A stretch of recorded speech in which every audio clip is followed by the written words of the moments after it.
Welcome to சுடு தண்ணி.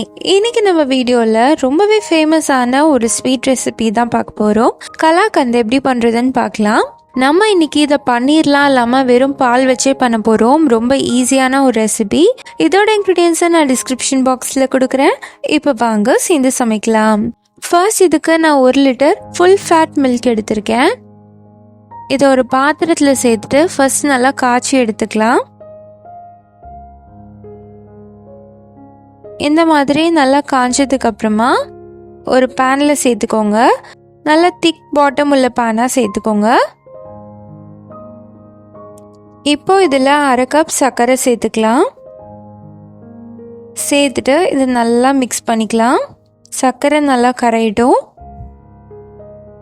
இந்த கலாக்கந்தை 2-3 விதமாக பண்ணுவாங்க. நம்ம இன்னைக்கு பன்னீர் இல்லாமல் வெறும் பால் வச்சே பண்ண போகிறோம். ஸோ ரொம்ப சிம்பிளான மெத்தட் இது. நல்லா மிக்ஸ் பண்ணிக்கலாம்.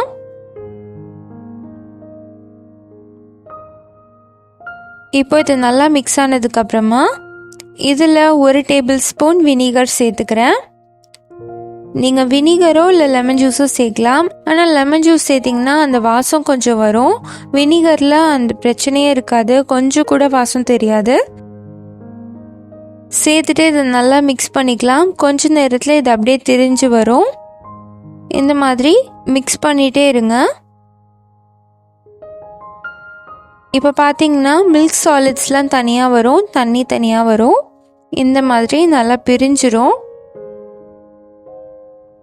இது கொஞ்ச நேரம் அடுப்புலேயே வச்சுருந்தீங்கன்னா தண்ணியெலாம் வற்றி நல்லா திக் ஆகிடும்.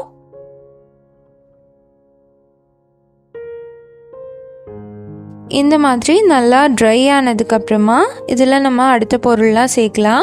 இது ரொம்பவே ட்ரையாக இருக்கும், ஏன்னா இதில் இருக்க தண்ணிலாம் நம்மளுக்கு பிரிஞ்சு வந்துருச்சு. ஸோ அதை பேலன்ஸ் பண்ணுறதுக்காக இதில் 1/2 கப் பால் பவுடர் சேர்த்துக்கிறேன்.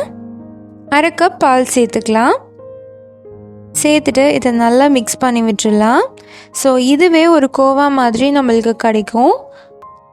எக்ஸ்ட்ரா ஒரு ஸ்வீட்னஸும் வரும், அதே மாதிரி ட்ரையாக ஆக்காமல் நல்ல ஒரு மாய்ஸ்சர் கொடுக்கும். நம்ம பன்னீர் சேர்க்கறதுக்கு பதிலாக பாலை தெரிய விட்டு அந்த மில்க் சாலிட்ஸை கலெக்ட் பண்ணி அதுலேயே நம்ம பண்ணுறோம். அதுதான் இதோட மெயின் டிஃப்ரென்ஸ். நல்லா கொஞ்ச நேரம் இதை அடுப்புலேயே குக் பண்ணுங்கள். பால் நல்லா ஒன்று சேர வரட்டும்.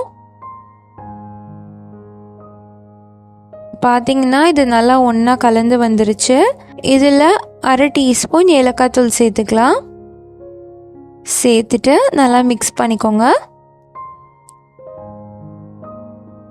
இது ரொம்ப ட்ரை ஆகிடக்கூடாது, கொஞ்சம் தண்ணி தெரியாமல் நல்லா கலந்து வந்தாலே போதும். இந்த மாதிரி இது ரெடி ஆனதுக்கப்புறமா அடுப்பில் ஒரு 2-3 மினிட்ஸ் லோ ஃப்ளேம்லேயே வச்சு மிக்ஸ் பண்ணி விடுங்க. இப்போ இது சூப்பராக ரெடி ஆகிடுச்சு. இப்போ அடுப்பை ஆஃப் பண்ணிவிட்டு இதை நம்ம இறக்கிடலாம். இதை ஏதாவது ஒரு பாத்திரத்தில் இல்லாட்டி மோல்டில் சேர்த்துக்கோங்க.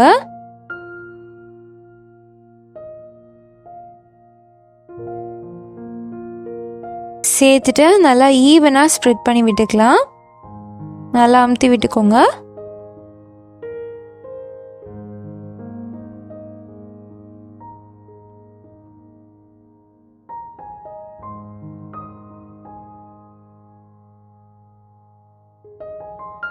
இப்போ இது மேலே கொஞ்சம் பிஸ்தா சேர்த்துக்கிறேன். நல்லா ஆறுனதுக்கப்புறமா இது சூப்பராக செட் ஆகிடும். செட் ஆனதுக்கப்புறமா இதை நம்ம பீஸ் போட்டுடலாம். அவ்வளோதான், நம்மளோட கலாக்கந்த் இப்போ சூப்பராக ரெடி ஆகிடுச்சு. இந்த வெர்ஷன் ஆஃப் கலாக்கந்த் ரொம்பவே நல்லாயிருக்கும். வெறும் பால் வச்சு இதை ரொம்ப ஈஸியாக ரொம்ப குவிக்காக நம்ம பண்ணிடலாம். குழந்தைங்களுக்குலாம் ரொம்ப ரொம்ப பிடிக்கும். ஸோ நீங்களும் இதே மாதிரி இதை ட்ரை பண்ணி பார்த்துட்டு எப்படி இருந்துச்சுன்னு சொல்லி கமெண்ட்டில் சொல்லுங்கள். இந்த வீடியோ உங்களுக்கு பிடிச்சிருந்தா லைக் பண்ணுங்கள். சுடு தண்ணி சேனலை சப்ஸ்கிரைப் பண்ணுங்கள். தேங்க்யூ.